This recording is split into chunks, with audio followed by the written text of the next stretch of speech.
मैं अभी ऑर्डर करूंगा सावधान और विश्राम। जैसे सावधान में फिर हम झंडा फ्लैग होस्टिंग चालू करेंगे। आज दोनों गेस्ट यहाँ पे जो सीनियर सिटीजन है, आज लेडीज है। 15 अगस्त में हम जेंट्स की तरफ से करता हूँ, तो आज यहाँ सब इनका भी हार्दिक स्वागत होता है। हमारे गेस्ट है आज के सीनियर सिटीजन है। सावधान विश्राम, सावधान। झंडा चालू, ताली बजाए।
छब्बीस जनवरी के निमित्त मुझे जो आपने सम्मान दिया, इसलिए मैं आप सबके आभारी हूँ।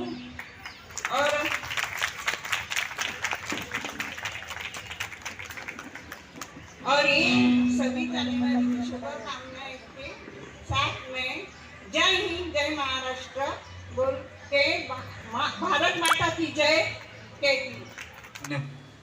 बंधु भगिनियों को मेरे प्रणाम, बच्चों को छोटों को आशीर्वाद। इच्छा थी कि सुबह से ही यहाँ रहूं, लेकिन कॉलेज में हमेशा की तरह झंडा वंदन था। जैसे वो खत्म हो गया, मैंने आने की कोशिश की। सावंत साहब ने मुझे फ़ोन किया था बीच में, जब झंडा वंदन शुरू होना था, कि आप जल्दी से आइए, लेकिन उसी समय हमारा भी प्रोग्राम हो रहा था। कुछ सूचनाएँ उन्होंने पूछी, मैंने उनको दे दी। वह हमारे इन 8 बिल्डिंगों का जो कॉस्मोपॉलिटन फेडरेशन बना है, बड़ी अच्छी बात हुई। संघ बना, सब मिलके ही काम होते। और जैसे फेडरेशन ने अपने हाथों में डोर ली है कामकाज के, बहुत कुछ काम हुए। गार्डन बनाए गए, गार्डन में चलने के लिए, जॉगिंग के लिए प्लेटफॉर्म बनाया गया। और बाजू में जो गार्डन है उसका भी सशक्तिकरण करना शुरू हो गया। ये बहुत अच्छी बात है। और जब हमारे काम अच्छे हो रहे तो भारती लवेकर जी और दूसरे गणमान्य हमारी मदद करते हैं। कामकाज के बाद आज के 73वें देश के संघराज्य दिन पर सभी को बधाइयाँ। हमें यह याद रखना चाहिए, खास करके नौजवान पीढ़ी को, कि ये जो आज़ादी मिली, आज़ादी के मिलने के बाद 2 वर्ष 10 महीने 11 दिनों के बाद डॉक्टर भीमराव रामजी अम्बेडकर ने देश का संविधान बनाया। उन्होंने अकेले ने बनाया। शुरू में 364 लोग थे भारतीय कॉन्स्टिट्यूशन समिति में। 364 लोगों में से अनेक लोग अमेरिका विदेश चले गए, कुछ लोगों का देहांत हो गया, कुछ लोग बहुत व्यस्त थे, बिजनेसमैन थे, और अंत में सभी निकल के एक छोटी सी समिति रह गया 8-9 लोगों की। लेकिन ड्राफ्टिंग के लिए कोई आगे नहीं आ रहा था।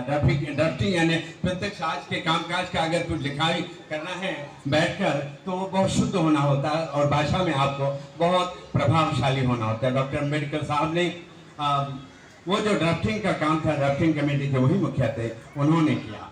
भारत की घटना लिखने के लिए बाबा साहब ने दुनिया के 21 देशों के घटनाओं का अभ्यास किया और सभी देशों की घटनाओं में से जो जो उत्तम था, जो जो हमारे देश के लिए लागू था, वो उन्होंने ले लिया।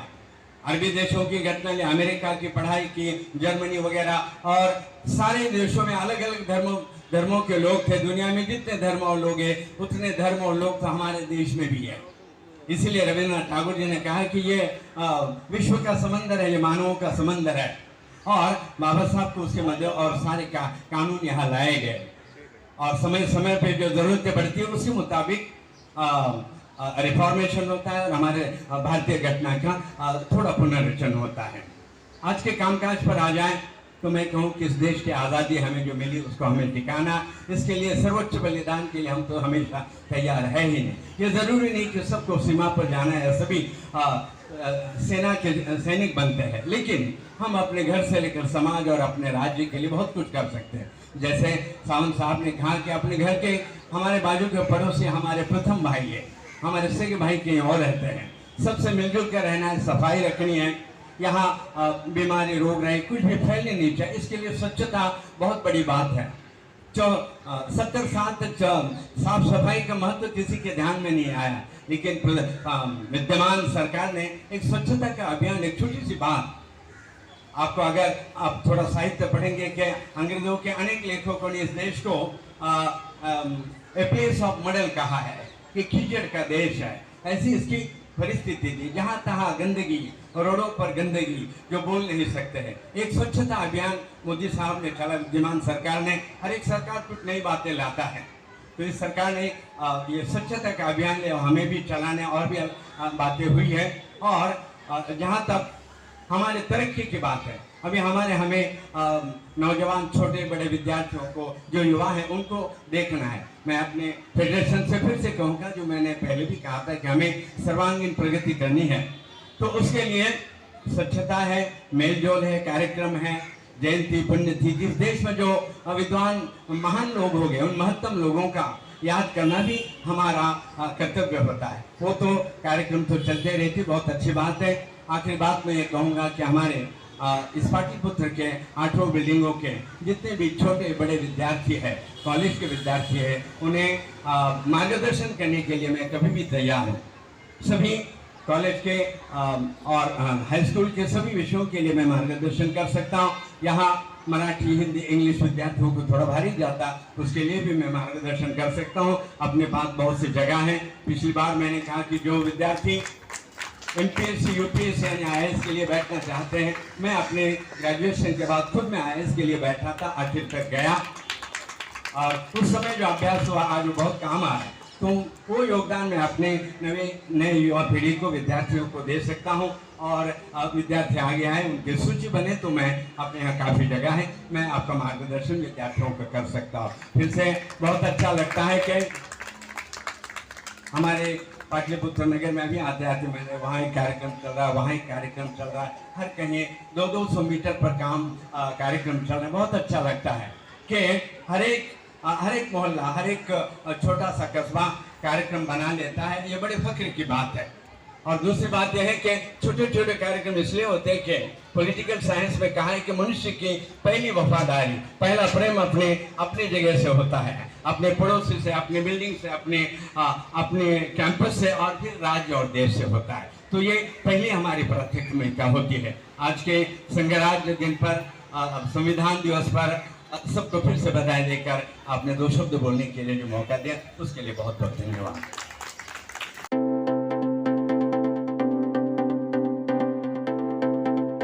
कॉलेज में क्लास में बैठकर सीनियर सिटीजन के नाते MA किया। मेरा बाबू वहाँ बहुत सम्मान होता था, प्रिंसिपल खुद मुझसे नमस्कार करके चले जाते थे। मैं यही कहना चाहता हूँ, फिर से माइक के इसलिए लिया कि विद्या से बढ़कर कुछ भी नहीं है दुनिया। विद्या बहुत बड़ी बात है। विद्या आती है तो धन संपत्ति आती है, पहले सरस्वती होती, बाद में लक्ष्मी होती है, आप ध्यान रखें। इसलिए आपसे मैं आखिर में यही कहना चाहता, आप अपने बच्चों को पढ़ाइए, ध्यान दीजिए, बहुत पढ़ाइए।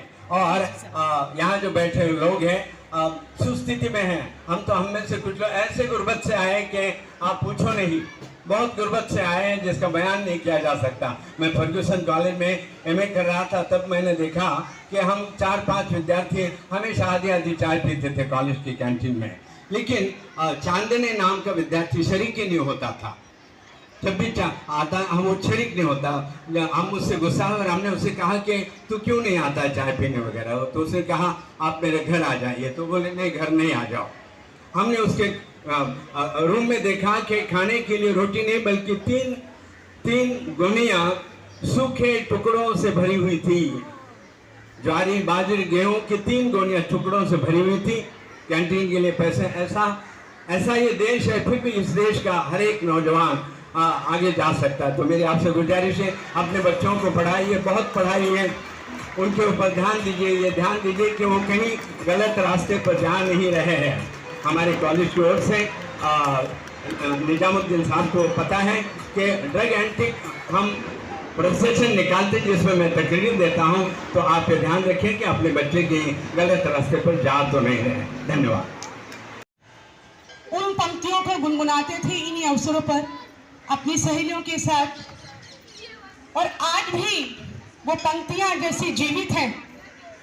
तो मैं वो 2 पंक्तियां गुनगुनाऊंगी और आशा करती हूं कि ये जो मैं 2 पंक्तियां गुनगुनाऊंगी आप सभी के दिल में रची बसी हैं, और आप प्लीज मेरा साथ जरूर दें, क्योंकि हमारे जुबान पर देशभक्ति के गीत बहुत कम आते हैं। एक टाइम था, हम स्कूलों में थे, बहुत सारे प्रोग्राम्स होते थे और हम बहुत सारी तैयारियां करते थे, लेकिन आज ऐसा हो चुका है कि देशभक्ति की वो भावना कहीं ना कहीं कम ज्यादा है। और गीत जो हम गाते हैं, जो गुनगुनाते हैं, वो भी कभी कभार ऐसा होता है, लेकिन ऐसा नहीं है कि वो गीत मर चुके हैं। हमारे दिलों में वो आज भी जिंदा हैं, आज भी वो श्वास ले रहे हैं। तो मैं 2 पंक्तियां जो गुनगुनाऊंगी और आशा करती हूँ कि आप सभी मेरे साथ गुनगुनाएंगे। हे मेरे प्यारे वतन, हे मेरे बिछड़े चमन, तुझ पे दिल कुर्बान। एक बार आप सब मेरे साथ बोले, हे मेरे प्यारे वतन, हे मेरे बिछड़े चमन, तुझ पे दिल कुर्बान। जोर से बोलिए, तुझ पे दिल कुर्बान, तुझ पे दिल कुर्बान, तुझ पे दिल कुर्बान।